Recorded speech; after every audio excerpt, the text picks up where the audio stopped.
Bismillahirrahmanirrahim.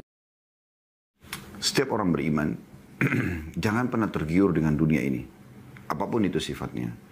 Apakah itu harta, kelebihan fisik, ya, kekuatan fisik, ya, kelebihan paras wajah, apalah jabatan, garis keturunan, semua ini adalah fasilitas dunia saja. Agar kita bisa melalui dunia ini menuju kepada kehidupan abadi. Kita ini sebenarnya adalah anak-anak akhirat. Ayah kita Adam alaihissalam dan istrinya Hawa alaihissalam diciptakan oleh Allah SWT untuk menghuni surga.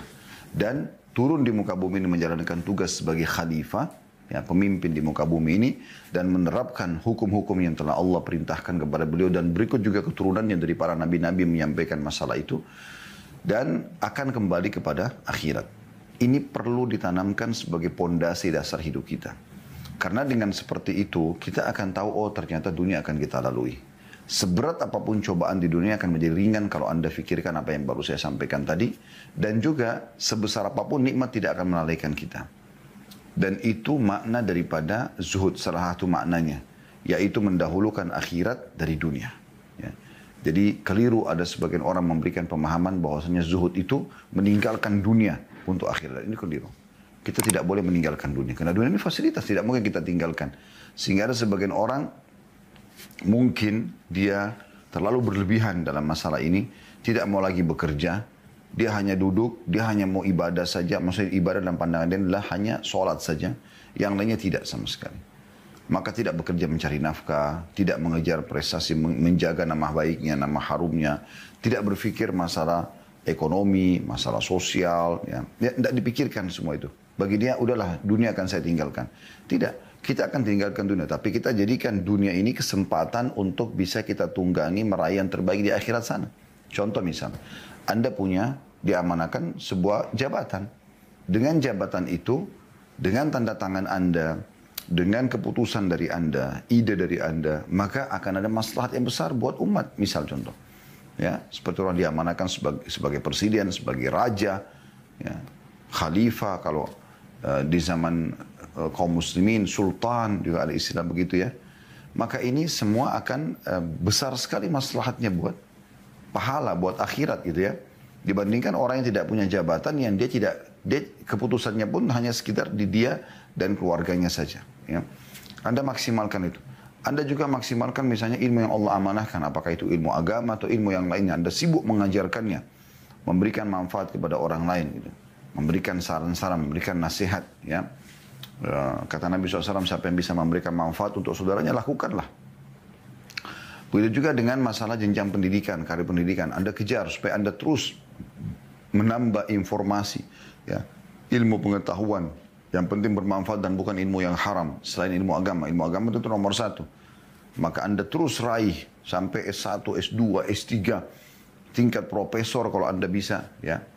Supaya nama Anda harum dan juga tujuannya untuk lebih banyak membaca buku, ya, meraih prestasi dunia. Dan ini semua boleh. Dan ini masuk dalam istilah zuhud. Kita ambil contoh misalnya Abu Bakar radhiyallahu anhu dan Uthman bin Affan, Abdurrahman bin Auf, ya. Ini orang-orang yang terkenal dengan kekayaan mereka. Tapi kalau kita lihat buku-buku zuhud, ya, tidak akan luput menyebutkan nama-nama mereka sebagai pemimpin-pemimpin umat ini dalam masalah zuhud. Karena mereka menunggangi dunianya untuk akhiratnya.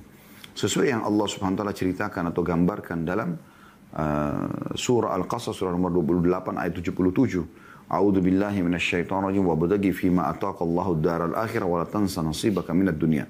Kejarlah apa yang Allah janjikan untuk kalian di akhirat nanti dan jangan lupakan bagian kalian dari dunia. Tetapi di sini dunia bukan untuk berfoya-foya, bukan untuk membuat kita lalai terhadap akhirat. Banyak orang begitu. Begitu pergi liburan, menikmati alam, menikmatin hotel karena dia punya kelebihan safar misalnya sama keluarganya. Tapi begitu tiba di tempat safar lalai. Nggak jaga sholat, on time, terbuka auratnya, jatuh dalam kemaksiatan. Tidak. Kita harusnya pada saat nikmat sedang melimpah, tambah beribadah kepada Allah Subhanahu wa ta'ala. Boleh kita nikmati, ya, hal-hal yang dibolehkan dalam agama seperti misalnya Anda rekreasi sama keluarga, boleh saja. Tidak ada larangan dalam masalah itu. Ya. Tapi jangan sampai membuat kita bermaksiat kepada Allah SWT.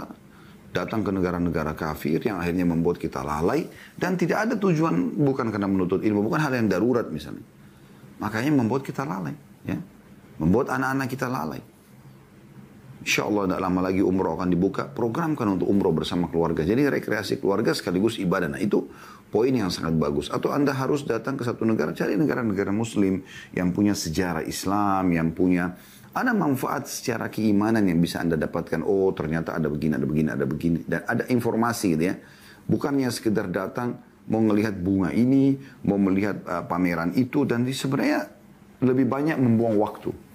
Apalagi kalau sampai memang tujuan utamanya maksiat, diskotik, bar, mabuk-mabukan, pesta, seks bebas, wana'udzubillah dan seterusnya. Ini maka akan lebih parah lagi. Ya. Jadi seorang mukmin dia tidak luput.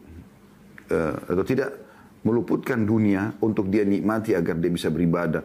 Dia kejar prestasi terbaik dari sisi ekonomi sehingga dia menjadi orang kaya dan akhirnya bisa bangun banyak masjid, rumah anak yatim, pesantren, bantu orang susah. Dia tunggangi untuk akhiratnya. Dia kejar prestasi yang terbaik kalau dia bisa dapatkan jabatan atau dia bisa mendapatkan jenjang pendidikan yang baik sehingga dia bisa menunggangi untuk akhiratnya. Umar bin Abdul Aziz rahimahullah mengatakan kepada orang-orang di sekitarnya, saya ini orang yang punya tumuh. Tumuh itu seperti orang yang punya optimisme yang sangat besar untuk menjadi orang yang besar. Beliau mengatakan, saya pernah ingin sekali menjadi wali kota Madinah dan Allah kabulkan. Setelah itu, saya berharap Allah jadikan saya sebagai khalifah muslimin. Walaupun secara urutan, Umar bin Abdul Aziz tidak bisa menjadi khalifah pada saat itu. Karena turunan dari ayah wariskan kepada anaknya. Atau dari saudara kepada adiknya. Gitu kan. Tapi Umar bin Abdul Aziz waktu itu bukan orang yang bisa kena. Ya, tapi dengan tubuh, dengan semangat, dengan keinginan yang besar agar dia bisa memberikan maslahat yang besar bagi umat Islam, Allah SWT kabulkan dan menjadi khalifah dengan cara Allah. Ya. Dengan cara Allah jadikan dia khalifah walaupun bukan dia yang menjadi kandidatnya. Ya. Allahu a'lam, ini hal yang baik untuk kita perhatikan. Tapi ingat, dunia ini memang tempat untuk kita lalui, bukan tujuan utama. Dan itu akan kita bahas nanti teman-teman sekalian. Dunia bukan target utama. Karena kapan menjadi target utama, akhiratnya akan luput pasti. Tapi kalau kita tunggangi dunia untuk akhirat, maka kita akan bisa melalui dunia ini dengan cara yang benar dan baik.